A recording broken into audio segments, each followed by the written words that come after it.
weather is cold. Alhamdulillah, you could make it. So, that is Quranic parables, how to understand them. So, let's start the recording now, inshallah. أعوذ بالله من الشيطان الرجيم. بسم الله الرحمن الرحيم. ربي أني مسني الضر وأنت أرحم الراحمين. ربنا ظلمنا أنفسنا وإن لم تغفر لنا وترحمنا لنكونن من الخاسرين. لا إله إلا أنت سبحانك إني كنت من الخاسرين.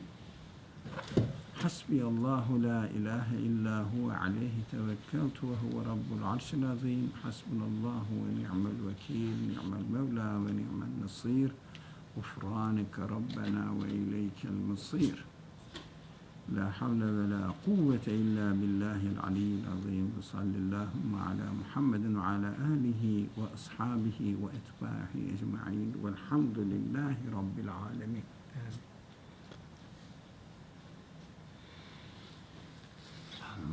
It's a difficult subject.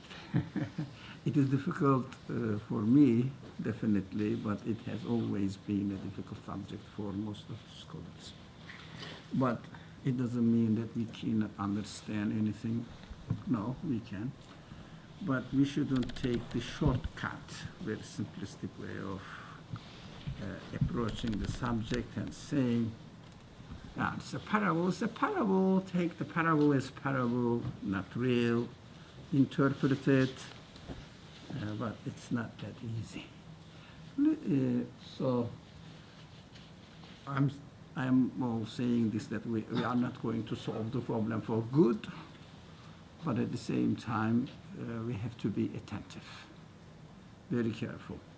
When we say something, we have to think, why do we say that?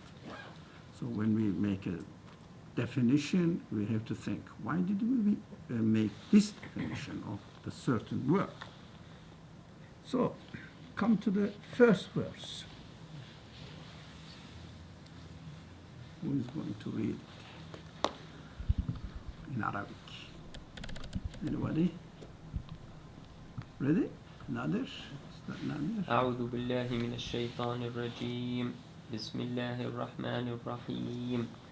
إن الله لا يستحيي أن يضرب مثلا ما بعوضة فما فوقها فأما الذين آمنوا فيعلمون أنه الحق من ربهم وأما الذين كفروا فيقولون ماذا أراد الله بهذا مثلا يضل به كثيرا ويهدي به كثيرا وما يضل به إلا الفاسقين.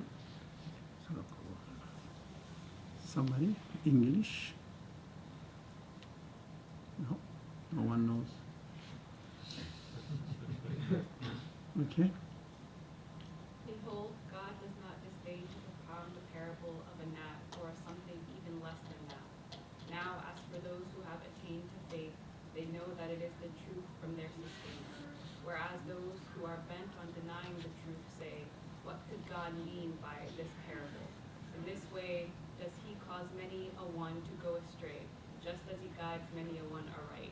But none does he cause thereby to go astray, save the iniquitous. Definitely we had an idea. So, the word parable in Arabic, مثل. Of course, to give a مثل is tamthil. So it is the same root word, مثل, is either to give a parable or a parable. So depending on the form of the word. So parable is mithal. In order to understand something, the speaker is giving a parable, giving a similitude. In Arabic, mithal. Why?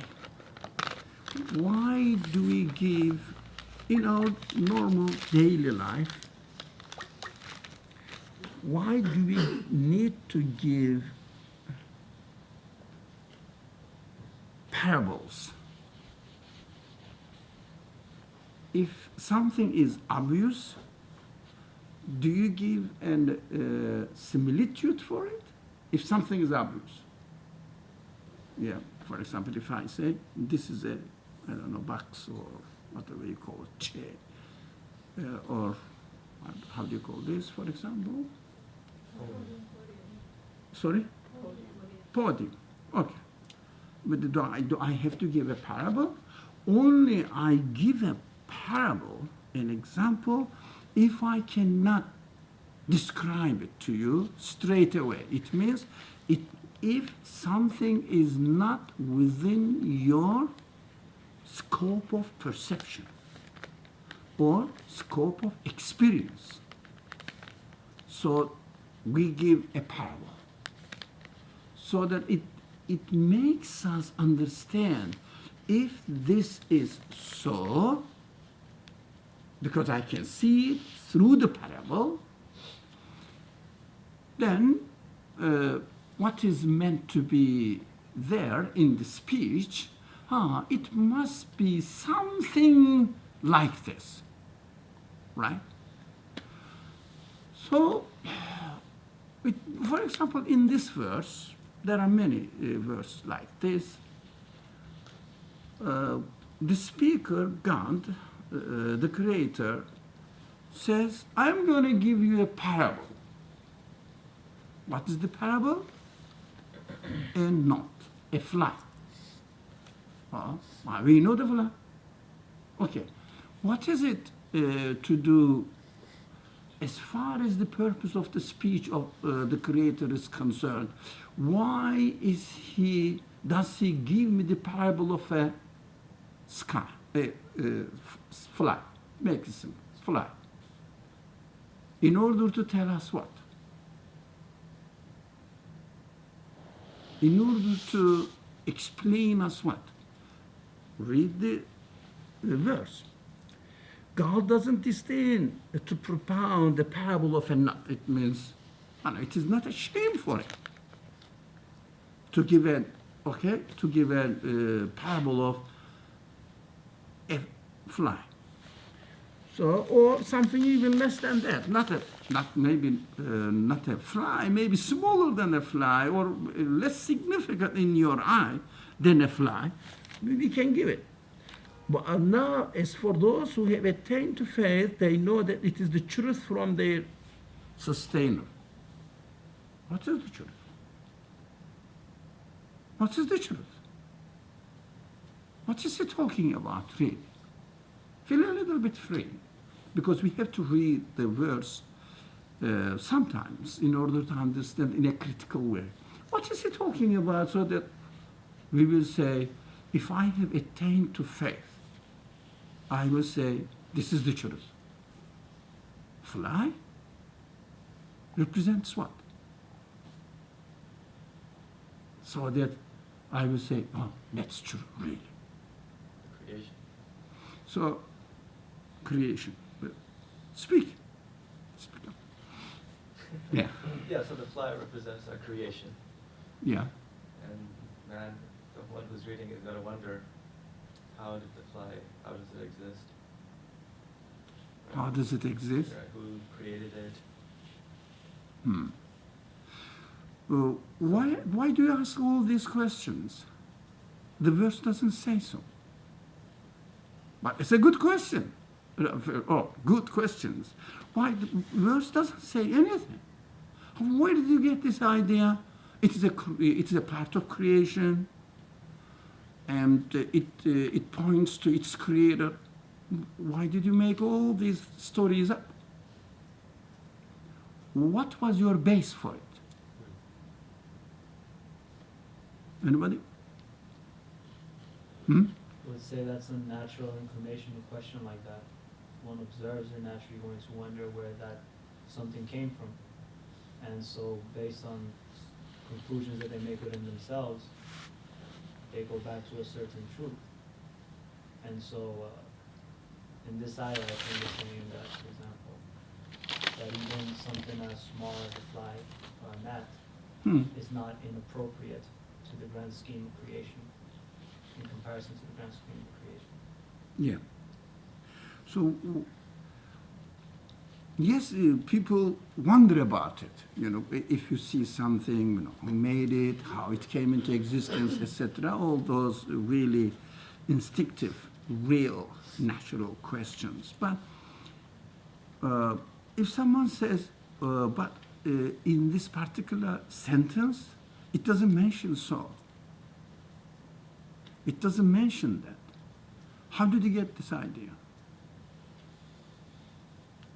We keep saying continuously something there. This might be wrong. Oh, well, if it is wrong, we will chase you out. Because in the past weeks you were talking about how God is not, the Creator is not going to talk to us about what we already know. So then we have to ask ourselves what He means to tell us, because He's not going to tell us what we already know. So then He means to tell us what we can't know, what's not in our scope, so that's a lie. So then you start to ask the questions that the brother mentioned, because then you know that the only purpose of writing, of His speech, is to teach us what we cannot experience. The purpose of speech in the Quran. Did you say that? Did you say that? No. I'm trying to drag you into the heart of the matter. What are we reading here? What is this? This brother said, ayah, it's a strange word. What does it mean? Sign. Or in this particular text,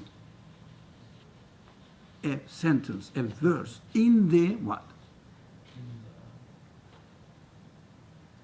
In the speech. In the speech. What speech is it? Speech of the Creator. Speech of the Creator. Now we keep telling that when we read anything from the Quran, we should never forget that the speech, this is the speech of the Creator in order to teach us what we don't know. So, of course, it is very legitimate to ask the question, oh, the Creator, the speaker, the Creator of the universe, my Creator, speaking to me in order to guide me to what I don't know, why do you give this parable? He will say, what is the purpose of my speech to you? Why do you think I speak to you? So, I speak to you in order to teach you what you don't know. What I don't know is beyond my scope of knowledge, beyond my scope of experience.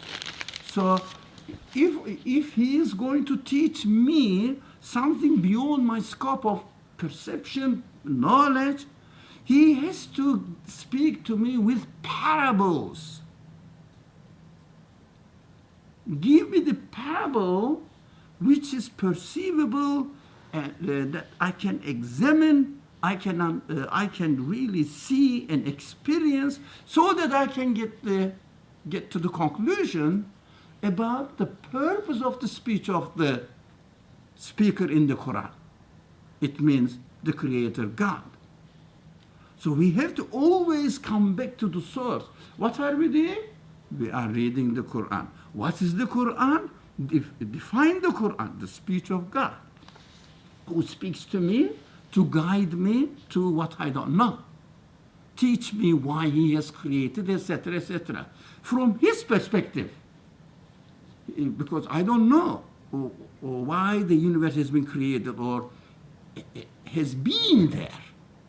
I don't know why do I exist here by myself. I don't know.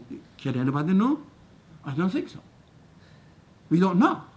Why do we exist? No one knows. But the one who gave me existence has to explain this to me. So the Quran says, I am the one who created you, and I am explaining why I created you. So if he says, here here is a parable for you, without any hesitation, I would take it for granted that this is a parable to help me. What the purpose of the speech of God is in the Quran, it means teach me what I don't know. It means teach me, for example, who my creator is, why he created me, how can I communicate with him, etc. That this is the very basic definition. Inshallah, we have to come back to it. We have to be very clear. When we sit and start reading the Quran, we have to first remember, what am I doing? I am reading the speech of God. Why am I reading it? To pile up my rewards. No. That's something else. Yeah, I'm reading it to understand who I am here. Why I am here. To understand that. Very simple. To purpose of my life. Very simple. So when the Quran, when the verse says, behold, God doesn't disdain to propound the parable of a gnat. Yeah, he shouldn't, of course.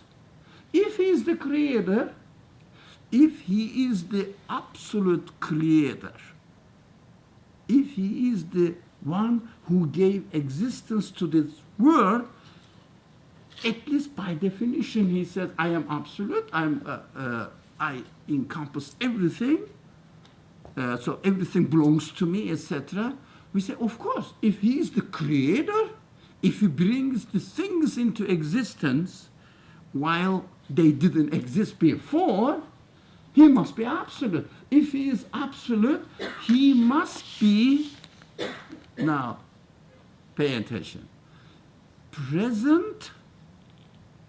He must be present in every single being he created with his absolute qualities. Not only partial. With his absolute qualities. By definition. So can we really comfortably understand that, of course, not only gnat or a fly, even an atom, a zarra, or a particle would be enough as a parable. Why? I must be able to see the manifestations or reflections of the absolute qualities of the Creator in that particular thing. How small, how big it is, doesn't matter. I would say yes.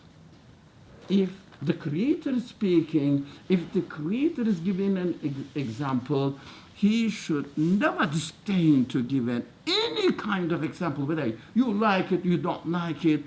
Human beings may like it, may not like it. They may find it sophisticated or very simple, very basic, doesn't matter. In every single being, absolute must be present with its absoluteness. Can you imagine? Can we ever imagine that an infinite one is present somewhere with its parts, in a partial form? Is it possible? Think about it a little bit, Ustad Nader. Tell us. Is it possible to have the infinite in somewhere, not only with its infiniteness, but some part of it? Say? No. Did you understand this? Yes or no? No. You cannot divide infinite into smaller parts. Yeah, infinite divided by whatever the number you put equals to still infinite, still infinite, still infinite. You can see the absolute power of the Creator in any constellation, celestial bodies. But equally, you can see the absolute qualities of the Creator in a particle. You don't see the some part of the absolute power in a particle, but bigger part of the absolute power in the, let's say, galaxies.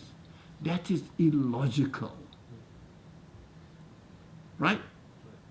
So you understand that, of course, God wouldn't disdain to give any kind of example, any kind of parable, in order to reveal his own qualities to me, which are,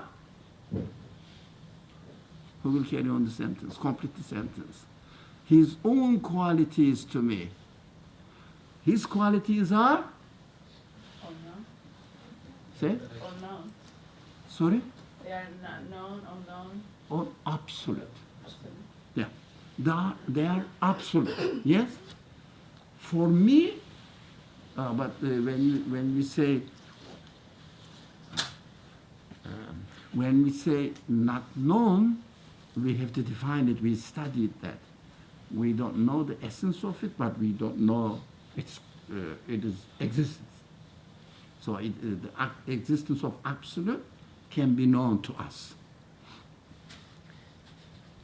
So those who have attained to faith, it means فَأَمَّا الَّذِينَ آمَنُوا. When the Quran says attain to faith, etc., these are complicated phrases. Make it very simple. Those who believe. When the Quran says believe, usually if it is not specified what it means, what does it mean? Believe? Believe in what? Sorry? God, the Creator, yeah, the owner of the universe, and His news to me. So His being there and His presence in the universe. So believer means believe in God. What is the first requirement to attain to faith? It means to believe. You have to think about it and accept it. Accept what? How do you think? How do you think? Yeah, but think about what? Can you think about the absolute being himself? Impossible. Think about? Your relationship with the creation? Yeah, the creation. And understand that They didn't create themselves. they cannot create themselves. It means they are created beings. It means I am a created being. I need to be created. It means if I don't accept my createdness, can I believe in the Creator? No. If I don't accept my createdness, can I accept the createdness of the mountain or a fly? Now, if I am not created, mountain is not created. If I am not created, you are not created. If we are not created, the earth is not created. So if I say I am not created, it means I own my own qualities. Do I? I am the source of my own qualities. Am I? These are very consistent. We have to connect them. So unless I accept, I admit, not necessarily blindly approve. No, I admit that I am made, I am created, I cannot believe in God. So believe in God starts with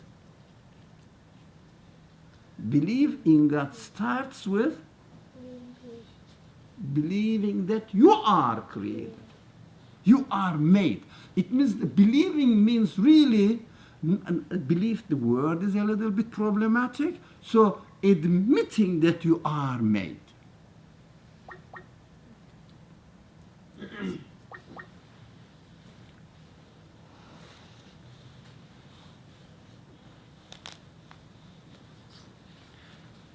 Admitting that you are made, confirming that you are made, making sure for yourself that you are made.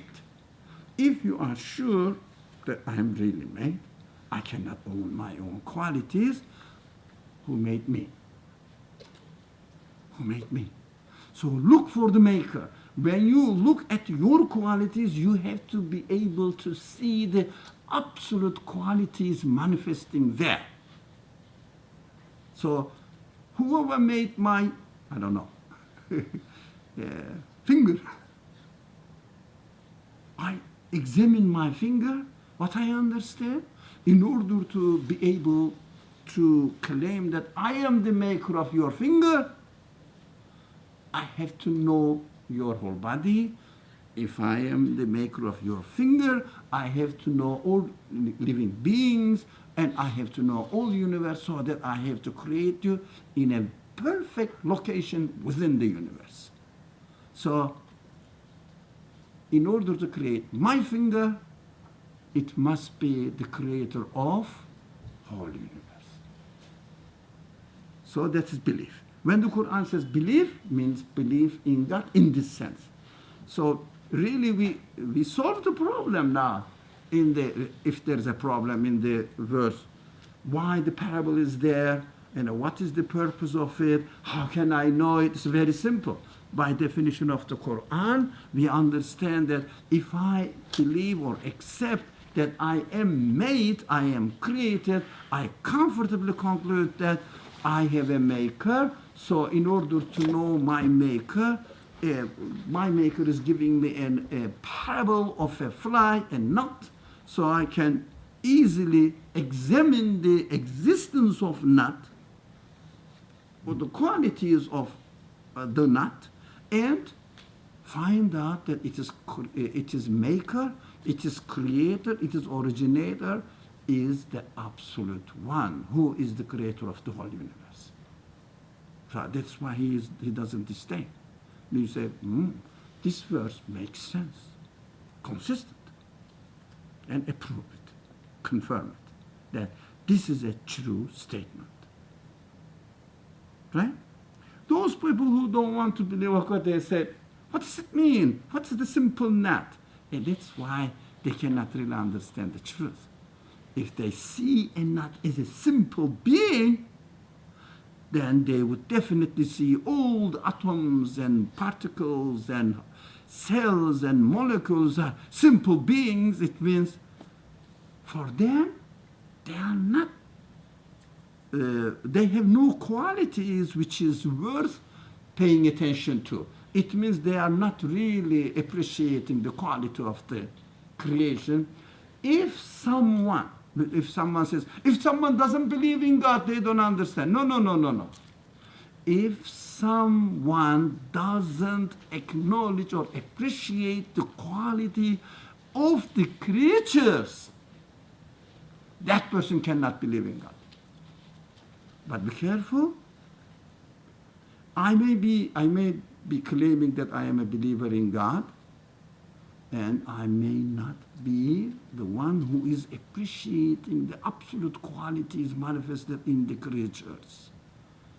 So I asked the question. So I said, I believe in God, but I don't appreciate the absolute qualities of the creatures. How can I really combine them too? That's not possible. That means my claim to believe in God needs to be revised, because it has no base. Just because I say I believe in God. So baseless claims are not really beliefs. They are baseless claims. Right? It is important. We have to, for ourselves, we have to look at ourselves as well and analyze our own situation. So God even gives further, no, here. Okay.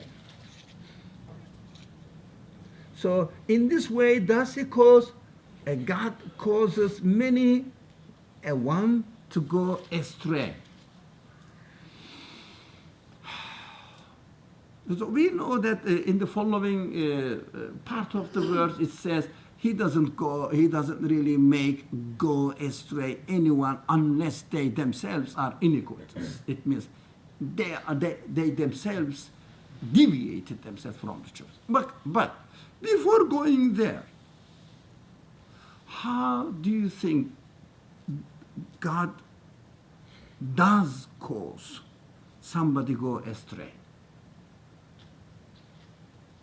Does he really? Yeah. Does he make somebody go astray? Yeah. Can I offer a parable? Yes, of course. It was once explained to me when I asked a question about this very verse. It was told to me that if you liken Allah's mercy to like rainwater falls on like a garden of plants, and when this rainwater reaches some plants, it makes the flowers bloom brighter, and it makes the berries taste sweeter in some plants, and in other plants it makes the poison more potent and the thorns more sharp. But it's the same mercy coming down to both or all types of plants. It just depends on the nature of that specific plant, what it's gonna, I guess, go into fruition in what form. So if I think my if a person nature is by nature wrong, iniquitous, even if they see all the signs, it'll just make them grow more in rebellion. if my nature is poisonous, it's not my mistake. The one who made me poisonous is responsible for it. It's very dangerous. It's very, very dangerous. It's not correct, really. So, how God makes me go astray? The parable, we will go into this subject a little bit further, not going astray, but the universe itself. A gnat is a parable, is it? So, a mountain is a parable. Let's say the sun is a parable. How about the whole universe? It's a parable. Parable for what? To its creator, who is absolute, beyond the scope of my perception. Right? So if I don't accept that I am made, it means there is no way for me to accept that the universe is made. And there is no way for me that the universe has a creator, to say that the universe has a creator. Is it possible? No. So be careful, the creator is saying, be careful. This universe and yourself, your own existence, and everything is a parable. And you have to think about it.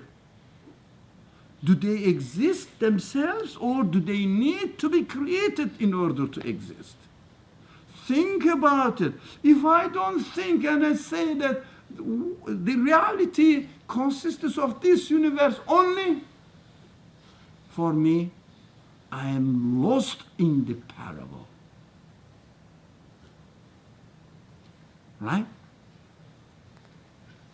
That's why I am lost in the parable, because of my wrong attitude, because of my own perception or my own conclusion. When I get lost in the parable, I cannot really understand. There is no way for me to refer to the source of the parable or to the source which parable points to. It means, very simple. Very simple. If I don't accept that this world is made, I'm not saying God created. No. Be comfortable. Is made, organized, planned. Everything is under control. Yeah? They exist according to something else, not because of their own selves. If I don't turn blind to it, that's it. I go astray.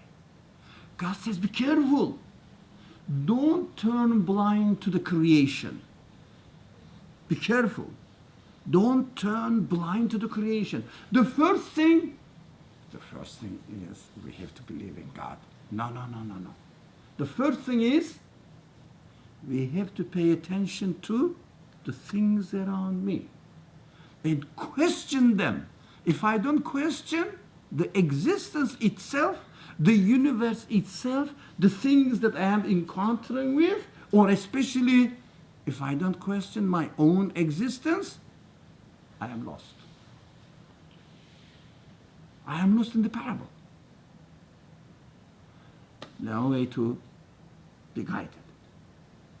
So if I say, God made me go astray because of my carelessness, heedlessness, irresponsibility, all the qualities, human qualities are given to me. I'm not using any of them.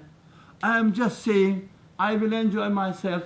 Today is evening, I'm going to have my dinner in the best restaurant way, or whatever, and at home with my friend or children, enjoy myself as I am, and never question, where did I come from?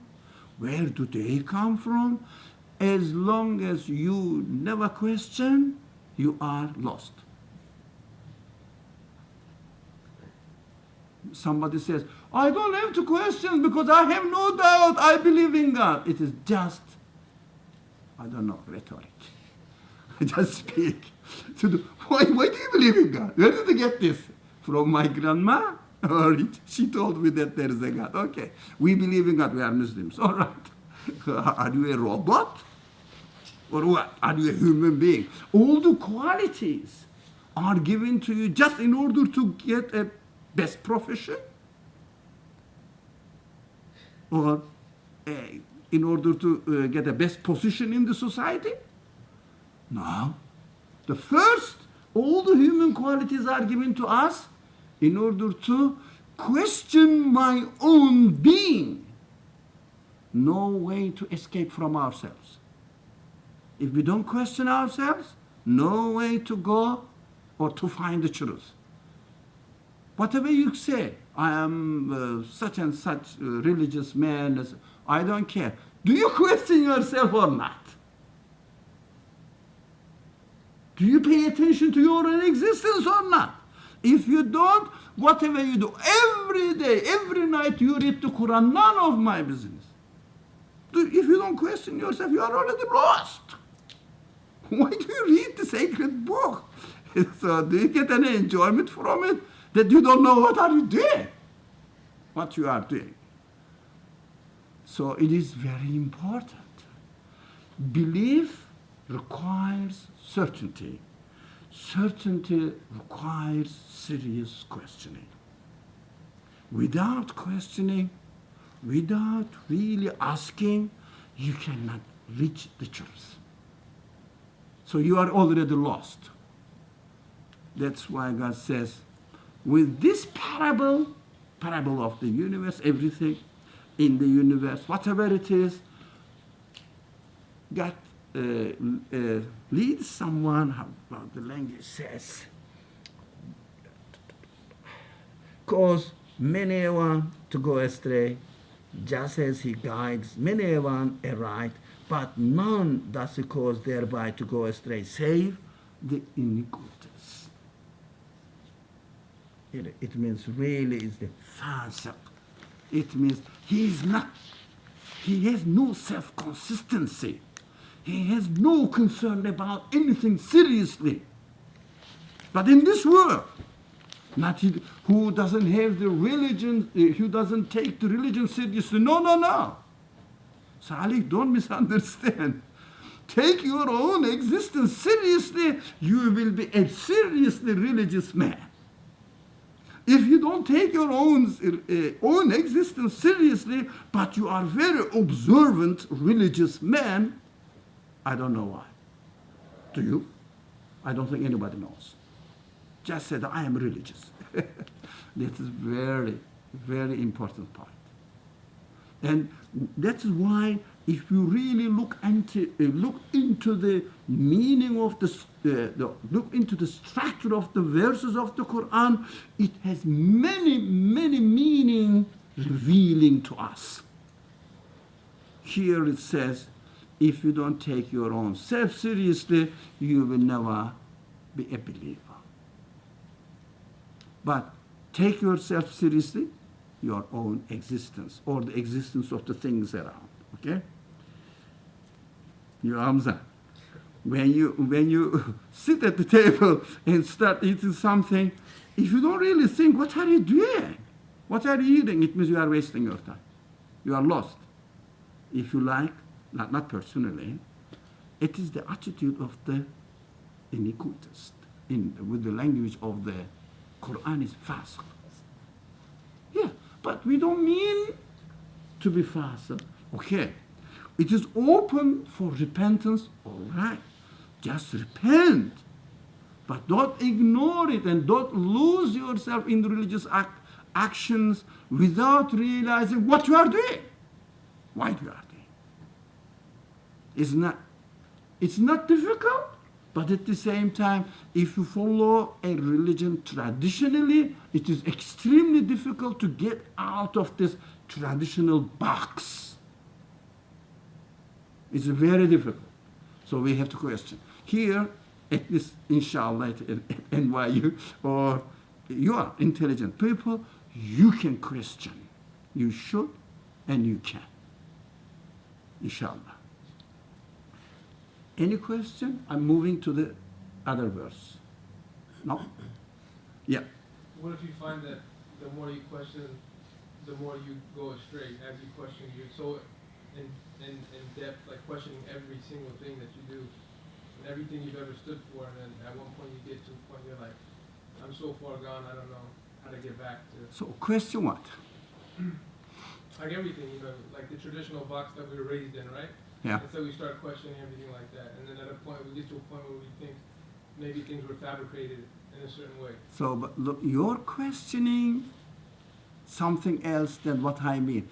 Question your own existence, the question of the existence, anything you encounter.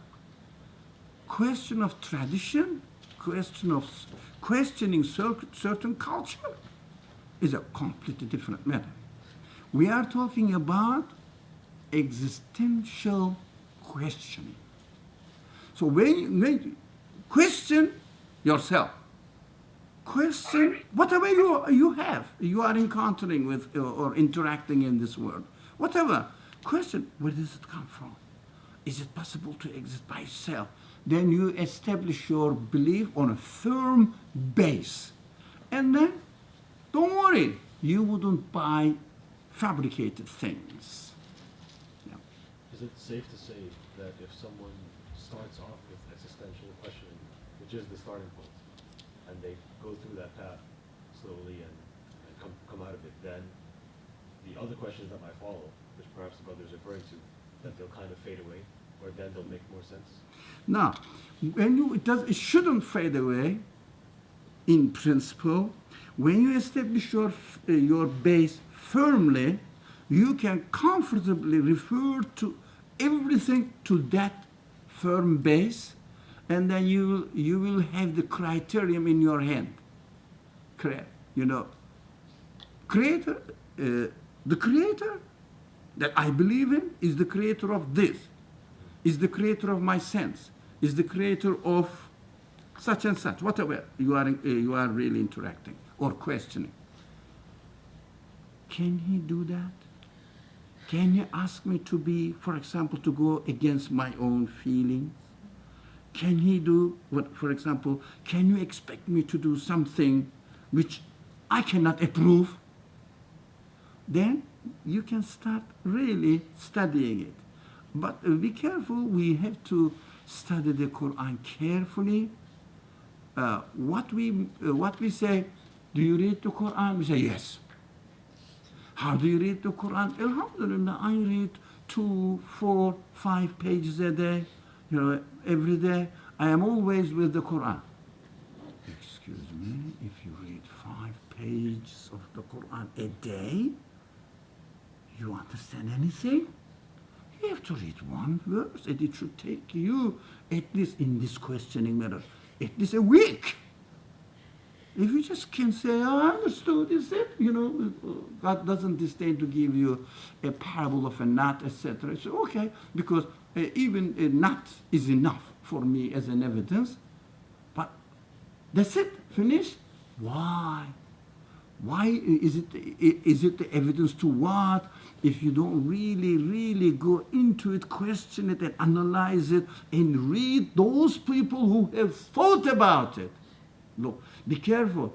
Don't cheat yourself with the knowledge that transferred to you by those people who have not thought about the verse, but about the story of the verse, history of the verse. Do you see what I mean? When the verse was revealed, none of my business. Does it bother you to know that it's the Meccan verse, it's the Medinian verse? It was revealed in the first century, first year of the messengership, or after Hijrah, before Hijrah. It speaks to you now. If someone gives you the occasion of the revelation, saying that, you know, this verse was revealed when some Jews, scholars came to the prophet, etc., and asked something. Yeah, what did they say? We love stories because they are not relevant to us.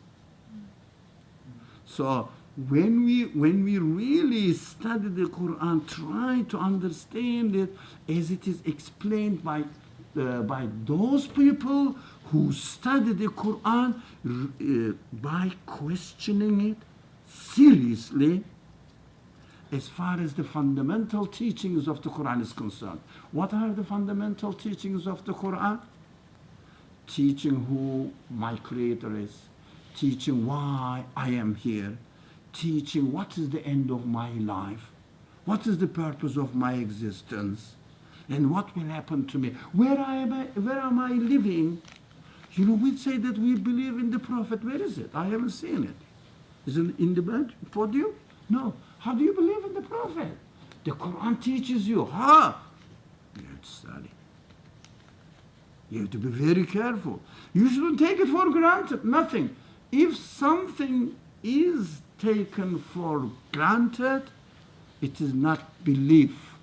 It is something taken for granted. It means baseless. Baseless conclusions are baseless conclusions. I don't know how to define them. So take it seriously. You can do it. You cannot say, but my grandmother cannot do that. Okay. That's your grandmother's situation. You are not your grandmother. You are the one who studies at NYU. Or some of them, or Columbia University. So you are studying at Columbia University. So you must be a really smart guy. So you cannot really compare yourself with your grandma. Okay, there is no way to escape. Seriously, religion needs to be taken seriously. Okay, so far, going to the second verse. Okay, Bismillah. أعوذ بالله من الشيطان الرجيم. يا أيها الناس ضرب مثل فاستمعوا له إن الذين تدعون من دون الله لن يخلقوا ذبابا ولو اجتمعوا له وإن يسلبهم الذباب شيئا لا يستنقذوه منه ضعف الطالب والمطلوب. So the parable is given to us here, right? So we know that from the previous verse, that we studied, that why the parable, why is the parable given to me? In order to teach me my source of existence.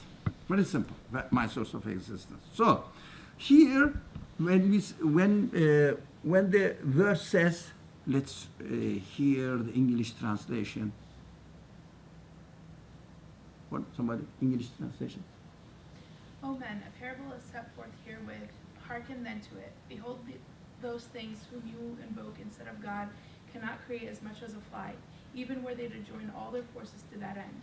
And if a fly robs them of anything, they cannot even rescue it from him. Weak indeed is the seeker, and weak the sought.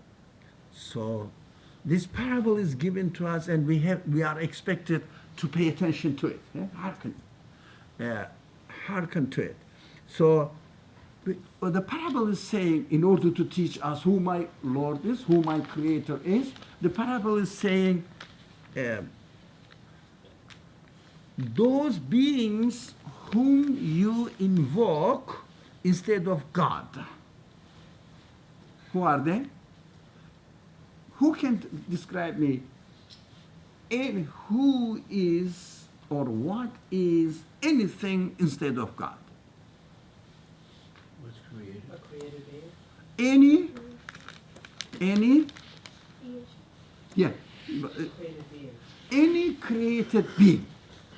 Yeah, any created being is or can be anything that I invoke instead of God. Right? That's very simple. So we don't have to say idols. No, anything. Whatever you invoke. What do we mean by invoking a thing? What do you mean by it? What does it mean, invoking? Yeah? Making dua to, What is making dua worshiping. to? What is worshipping? What does it mean really? Worshipping, making dua. These are phrases. Maybe this brother, but we will go. It doesn't mean that what you are saying is wrong. Needs explanation. I usually really disdain from using phrases which are generally used without questioning. For example, when you say worship, the first thing I will say, worship, what does it mean? What do you mean by worship? So everyone says worship, worship. What do you mean by worship? Explain, what do you mean? Okay. Calling upon? Maybe seeking guidance? Like going to a source for something that... Yeah. Seeking guidance for what? You know, for something that, you know, you're seeking an answer to. Like going to a source other than God for some kind of, you know, information or guidance that... Maybe, but make it very simple. It is included. You know, if you say, for example, would you like to say anything? Sorry, I was going to add to that. Yeah? I was going to say that, like, seeking assistance from a source while believing that the source is the ultimate source of that assistance, as Yeah, opposed to, it like, is the source. yeah. Yeah. But so, like, for example, if I wanted a promotion, right, if I believed that my boss was the ultimate Yeah. giver of that promotion, as opposed to just a facilitator of something that God had already, Yeah. that God essentially was giving. Well, anything. You take a tablet in order to cure your, for example, any kind of ailment, or you eat in order to satisfy your need, or in order to carry on your life, you breathe in air. So when you say the air is really helping me keep my life, yeah? Continue. Did you want to say something? Yeah, would it be like, for example, attributing something that doesn't deserve that attribute? For example. Like you just mentioned it right now, actually. Yeah, that's what I was going to say. Yeah. The breath, yeah. Yeah, for example, the water I drink, yeah, the food I eat, and for example, the earth I need, and it has to revolve. So thanks to the earth that revolves, so we are having different seasons, and thanks to the seasons, we have different, for example, food. yeah, prepared through the seasons. So what are we doing here? As sister said, we are seeing them as the source of their own qualities, so that they are helping me. So I say, oh, this can help me. Anything I see in this world as the source of help or really satisfying my needs or satisfying the needs of anything, then it means I am invoking that one, not necessarily that in a formal way, going to the mountains or going to the, I don't know, clouds, turning to the clouds that, thank you, because of you I am receiving rain. You don't have to say that. But clouds have their own qualities, so they bring water for me, rainfall for me, and I benefit from their this rain that they bring to me. So I am happy. It means I am happy with them. It means I am invoking them. So what are we going to do? We know that there is a way of course, we need clouds. The Creator employs it. Of course, we need food. The Creator employs it, creates it. And all the qualities that we are seeing in the things are all given by their qualities, by their Creator. So we have to acknowledge their Creator as the source of all their qualities. If I don't, my attention goes to the thing itself. Right? For example, today I ate a nice food, dinner, and I enjoyed it, and I'm happy, or I am thankful to the dinner. Yeah, it's a kind of worship. It's the worship. Because I'm saying that the dinner is entertaining me. So the Quran says, this verse says, God, be careful. This Arabic is very, very interesting. ضعف الطالب والمطلوب. Yeah. You know, if a fly comes to me and takes some blood from my body, I cannot take it. So I cannot get it back. It means talib and matlub in my eyes. How do we really see it in the modern terminology? Cause and effect. Cause is the matlub, effect is the talib, and then the effect says, I need you. If you were not there, I would never exist. For example, very simple. The seed is the cause, tree is the effect, all right? For example, food is the cause, your satisfaction is the effect. But the Quran says, be careful.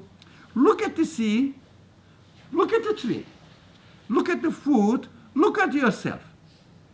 Can the food know you, and can the food have a purpose, knowledge, mercy, wisdom to satisfy you and take pity on you, be merciful to you, so that food is satisfying you? Food doesn't know, it is cooked on the fire. Yeah. Both of them.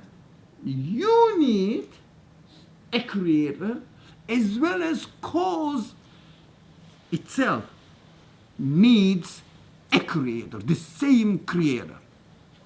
So the Quran says, be careful, all your explanation of the universe existence within the causal chain, cause and effect, cause and effect, cause and effect, because, for example, the earth is revolving, and then the seasons happen,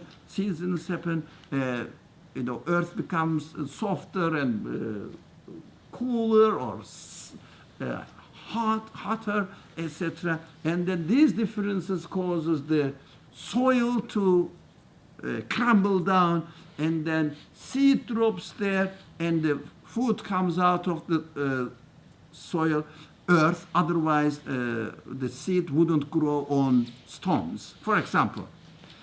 All the explanations you cannot, no one can say that one cause has its own qualities by itself.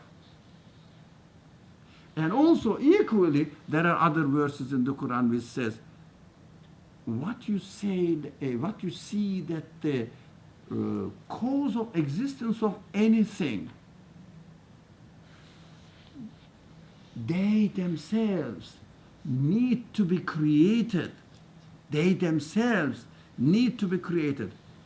Seed needs to be created. But there is something, a cell in it, a cell needs to be created in order to come into existence. But there is DNA, they keep saying nowadays, DNA in it needs to be created. All the qualities in the DNA, the DNA structure is so complicated, everything is recorded there, etc. All these complicated things need to be created. They cannot create themselves. So God says, this is my parable.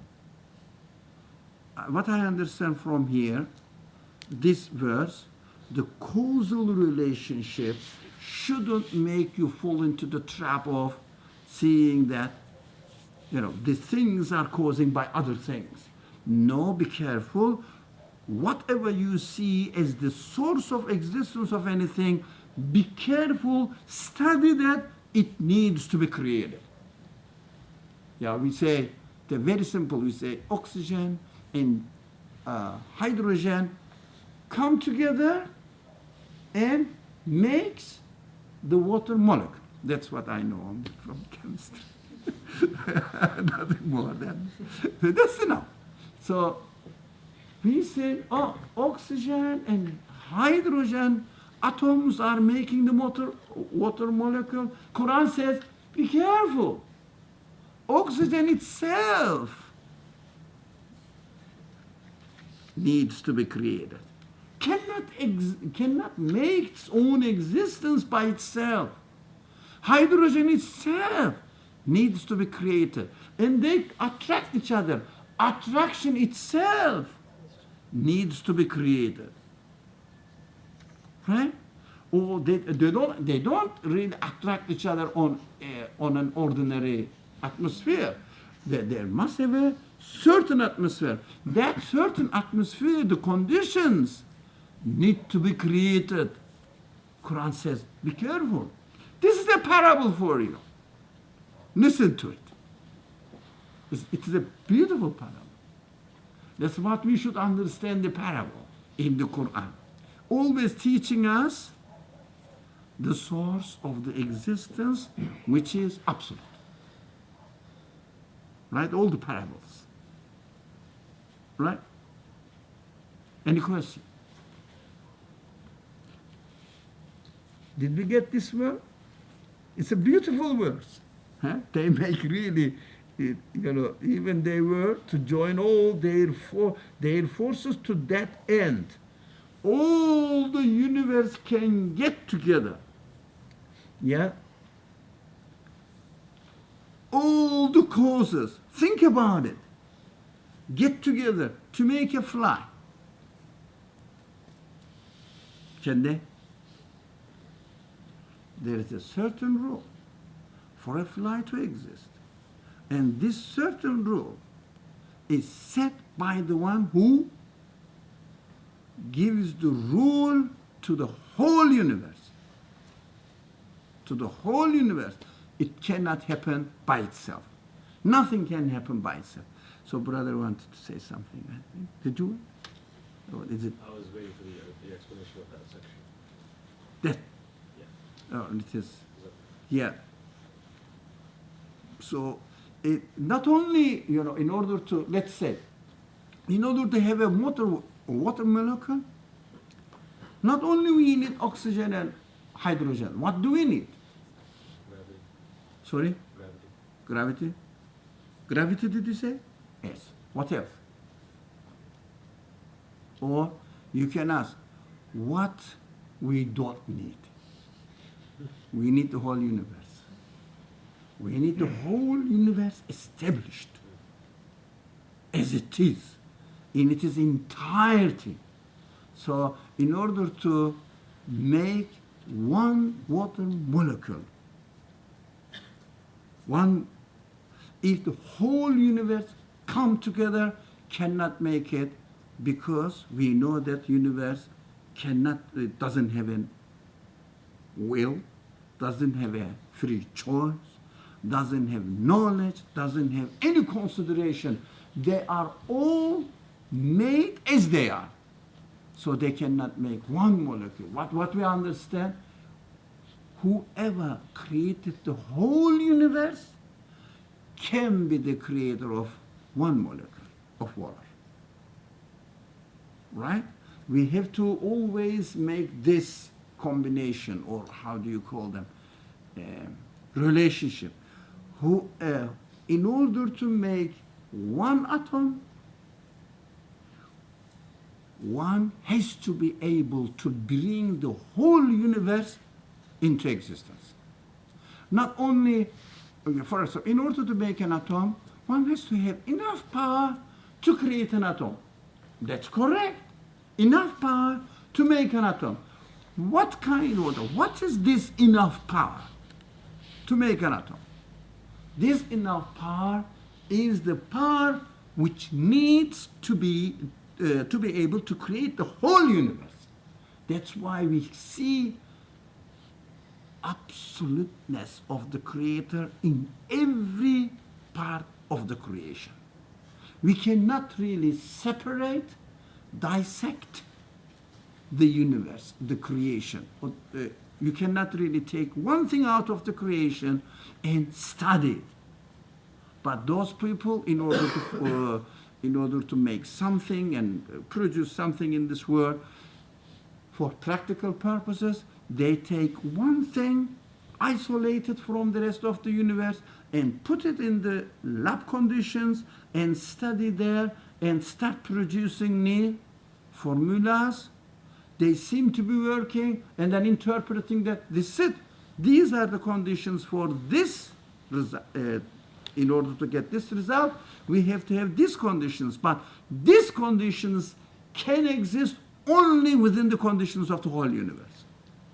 So if someone starts making this statement saying that this is enough, for example, again, today's example, for a water molecule to come into existence, hydrogen and oxygen atoms are enough. No, it's not enough. It is impossible.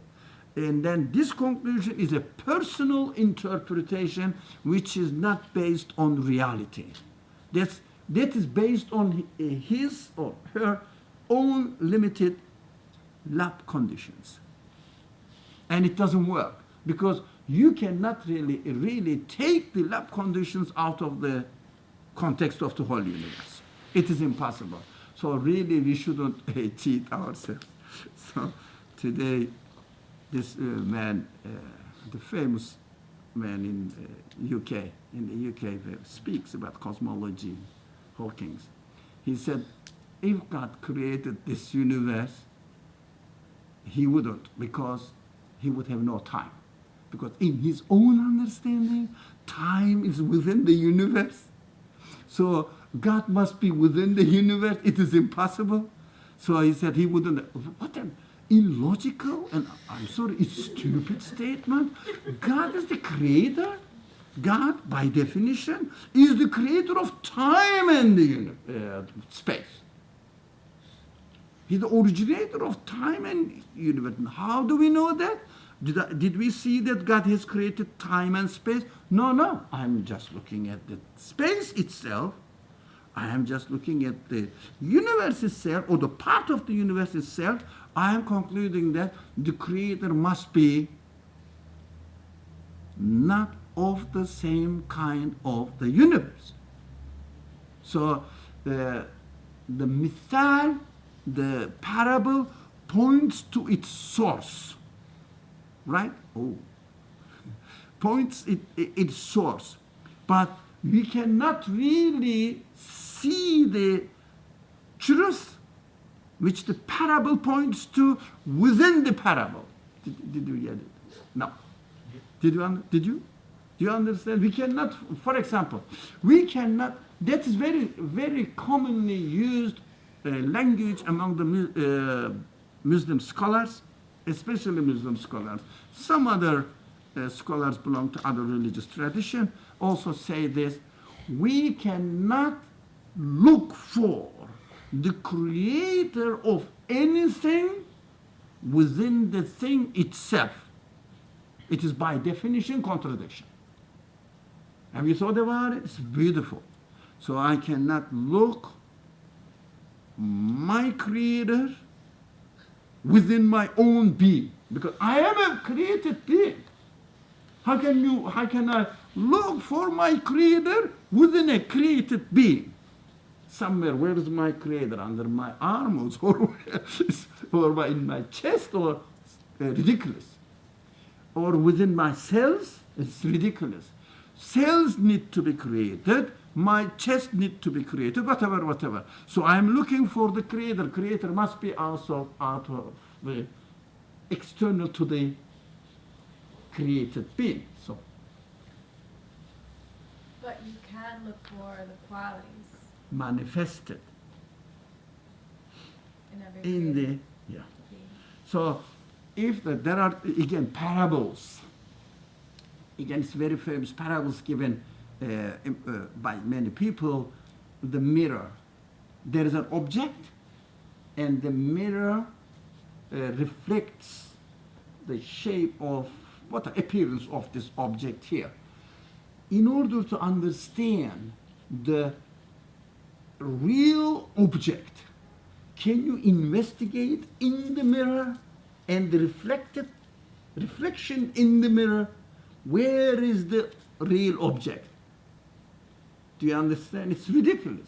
You have to look outside the mirror, saying that there must be an externally existent object there, so that the mirror is reflecting it. So the universe is the mirror reflecting the qualities of the Creator, what you said. So some people give another example, serious people, in order to teach the reality to common people, they say, the relationship between the shadow and the real object. So there must, if you see a shadow, there must be a real object. So if you see the shadow and look for the real object within the shadow, I think you have to go and see a psychiatrist or something for this. It's impossible, yeah?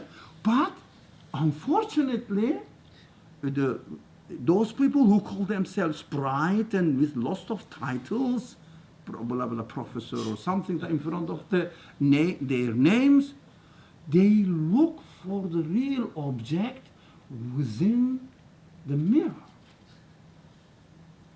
while they are questioning what these things reflecting in the mirror is.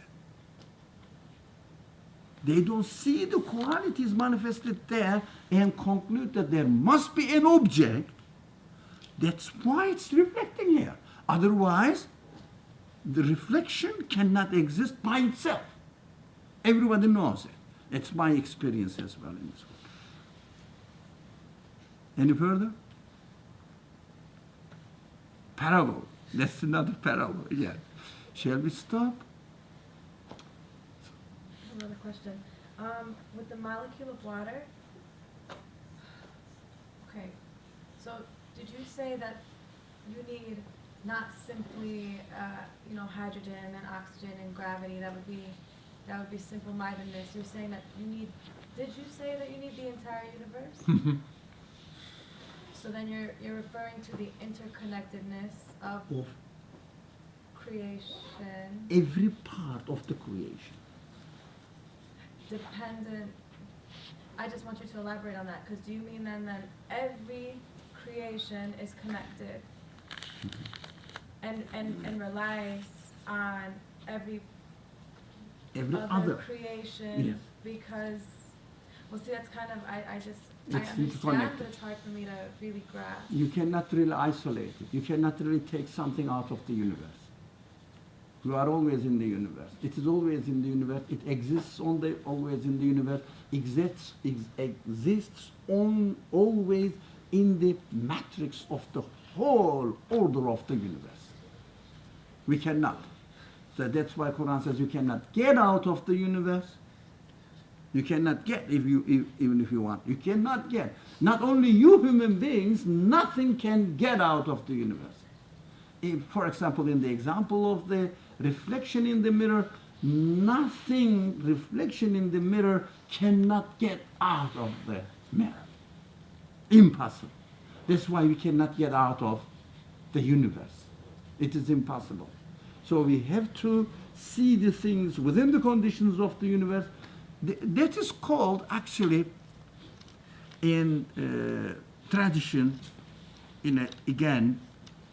Islamic tradition, wahidiyya and ahadiyya. They say both of them comes from ahad, wahid, wahdaniyya, tawheed. They come from ahad, one word. But the Creator manifests its qualities always at least two different dimensions, interlocated. What is? When you see the universe, you know that it has it in its entirety a complete, perfect order. Right? The whole universe. So you say, definitely, this universe needs a creator. Who made this universe? But at the same time, you know that in order to be able to make this universe, the maker must be absolute. It means it must be not possible to be explained within the conditions of the universe. Right? That means, absolute means this. You cannot really constrain the Creator within the conditions of the universe at all. It must be always beyond. Right? One, wahidiyya. There is another aspect of the, if you like, manifestations of the absoluteness of God, uniqueness of God. Absoluteness means oneness of God. One means not only 1, 2, 3. It's not a number one. It's a number one of 1, 2, 3. So oneness of the universe, it means there is one and nothing else. Right? Manifesting itself in each and every creature. How? When you look at them, you cannot study anything without referring to the rest of the universe. For example, who can create the atom? Only the one who created the universe. So really, they say tawheed, absoluteness of God, limitless of God, is everywhere present. There is no way to escape from it. Because no one can say that I have seen something where I couldn't really understand the absoluteness of the Creator of that thing. It is impossible, by definition. Think about it.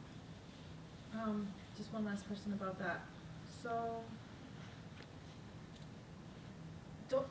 can it be problematic that, for example, every created creation needs or relies on another created creation because everything is interconnected and we can't isolate it? But then I guess it's just kind of difficult for me because then if I'm saying that this relies on this, then aren't we neglecting? No, it's not. Now I'm saying this relies on this. No, it is made in a way that, for example, the parts of the computer. You know that they rely on each other, but it means it is interconnected, but every part, each and every part, needs the engineering capacity of the person who made this, who will know whole computer, so that he will put the part in its particular place. Otherwise, I cannot explain the existence of this part there by saying that, did you come here? Or the other part which is next to you put you there. It is the reason for you to be here. It is ridiculous. It is ridiculous. They are interconnected. They rely means they are made dependent. They are made dependent. So we can study all these sort of things. The time is getting really late, so we should stop. Don't worry. This is the last verse, inshallah.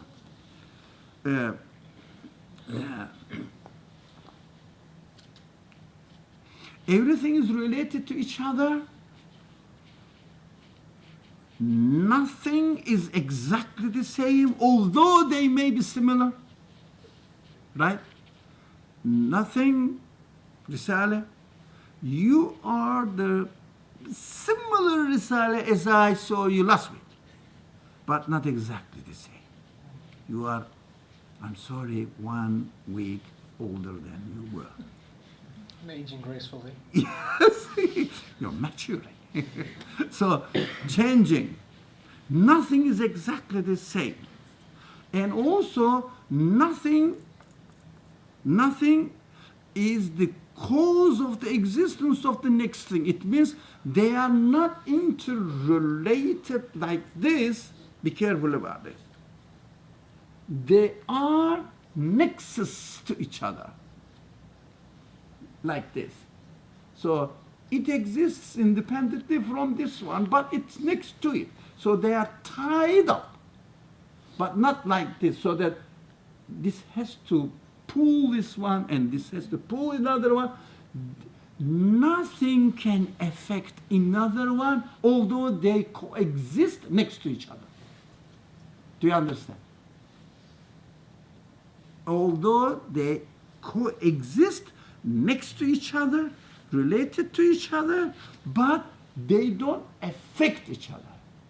So they say, this is called in Arabic, muqarana, not illah, in the real language of the people who study these topics. So not illah means there is necessary, sufficient reason for something to exist. That nothing is necessary, sufficient reason to make another thing to exist. But they have muqarana. It means next to each other. They call it nexus. Nexus, muqarana. Next to each other. For example, every cell in my body are next to each other. Every part of the computer, in the body of the computer, are next to each other. They are connected, but in my body, they exist independently. Every cell exists independently within the context of my body. They don't affect each other. They are not illah for each other. That's the technical word. Illah, the reason of existence. Illah means this. Reason of existence. That in French they say raison d'être. So this is, I don't know the pronunciation, but I just read it, technical word. Reason of existence. Nothing is the reason of my existence. But they are connected to each other, next to each other, next to each other. So every single thing is independently created. So the existence is wonderful, independently created, but within the context, but independently created. That's what we can see in everything, absoluteness of the Creator. And also, as a whole, we can see Again, the absoluteness of the Creator. Whoever made me, made you as well. All the human race, we say that we are the creatures of the same Creator. Come to me, I am the creature of the same Creator who created all living beings, and every single cell in my body says, I am created by the one who created all living beings. That's so much, interlocated.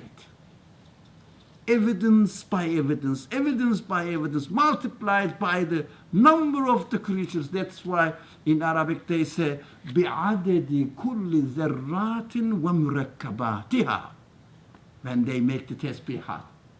I glorify God with the number of the creation and their combinations. Endless. That's what the consciousness really goes deep into the creation. So they know what they are doing. They don't really. We should know. We can know. It's not difficult. Just think about it. When I say Subhanallah, I should mean this.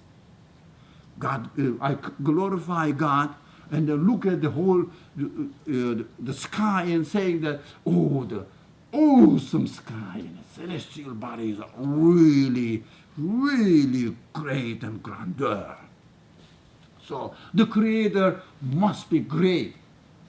That is correct, but we have to be able to say the same thing, come to the same conclusion by looking at a particle. It is possible. That's why God's evidence, God's ayat, God's signs are everywhere, the Quran says. Everywhere. Everything is a sign for God. Everything glorifies God independently. These are not only, rhetoric claims. These are just guidance saying that find out that, study the word, you will find out, inshallah. Okay, you are right. The time is up. Bismillah ar-Rahman ar-Rahim. سبحانك لا علم لنا إلا ما علمتنا إنك أنت العليم الحكيم وآخر دعواهم أن الحمد لله رب العالمين